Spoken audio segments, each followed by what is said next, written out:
Thank you, Mr. Chairman, and thank you, Acting Secretary Sue, for being here today. In August of last year, the Biden administration rolled out a final rule updating the Davis-Bacon Act regulations, which, of course, as you know, requires contractors that perform work on federal or federally funded construction projects to pay a government-determined prevailing wage to on-site construction workers.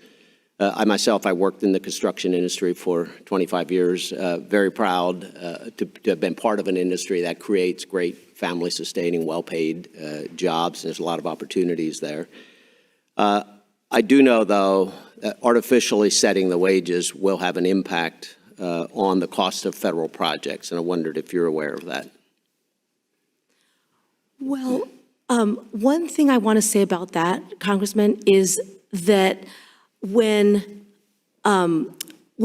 workers are protected, when they're paid decent wages, part of the principle, I know you know this. So do you think without the federal government setting wages, they will not be paid decent wages? Well, the goal of the Davis-Bacon and related acts is to ensure that federally funded construction projects don't depress local wages in the area where that work is being done. But the other point I wanted to make is that I understand there are many studies that demonstrate this, that when working people are paid prevailing wages and treated well, that it actually ends up having cost savings on a project because there's continuity. That's not borne out by the studies. In fact, there's a nonpartisan Beacon Hill Institute estimates that Davis-Bacon methodology increases federal project costs by 7%. And I've seen that firsthand with Pennsylvania prevailing wages. I've seen the additional cost. Do you think that's fair to taxpayers at a time when construction costs are increasing dramatically due to inflation? Do you think it's fair at this time to add an additional cost to taxpayers? Well, again, I think the reason why the laws are in place is to make sure that federally funded construction projects don't depress wages in the area, and that's policy. But I also think it's fair to make sure that doesn't happen. So do you think the federal government should set wages in other areas as well?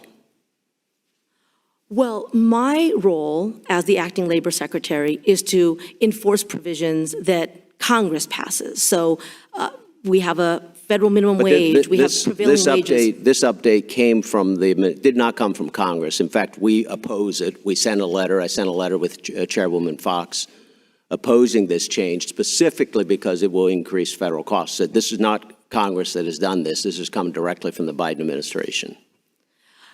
Well, so the rule was a Department of Labor rule, but the basic principle that federally funded construction projects should be set at a prevailing wage so that it does not have a negative effect on the wages in that area is part of the Davis-Bacon and related acts of Congress. So why should the government set construction wages but not nurses' wages, for instance? Right. So I think that is a question for Congress. I mean, if you set nurses' wages at something, I would be enforcing those wages as well. I think. Do you think the federal government should set wages in other sectors other than construction?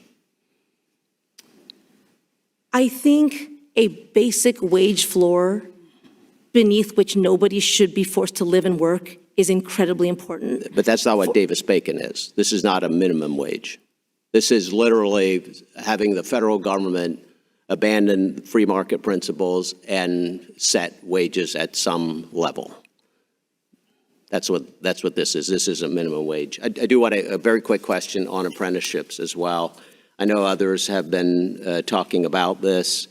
You've said you want to cooperate with states. I just want to put in the record that many states, not in a bipartisan manner, have talked about these new regulations. For instance, Michigan, this is a quote, said the new regulations and requirements will be an added formidable burden to employees. Connecticut said the rule would, quote, have a chilling effect on employers entering apprenticeships. Your home state of California said the rule does not clearly demonstrate the evidence and value of adding another component to a current CTE structure that can accomplish many of the same intents without new constricting federal rules.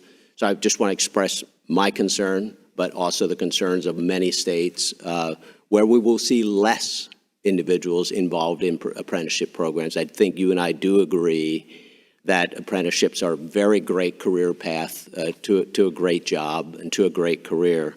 But these regulations will not help to allow more people to enter. It'll have the opposite effect. And I'm out of time. Thank you, Mr. Chairman.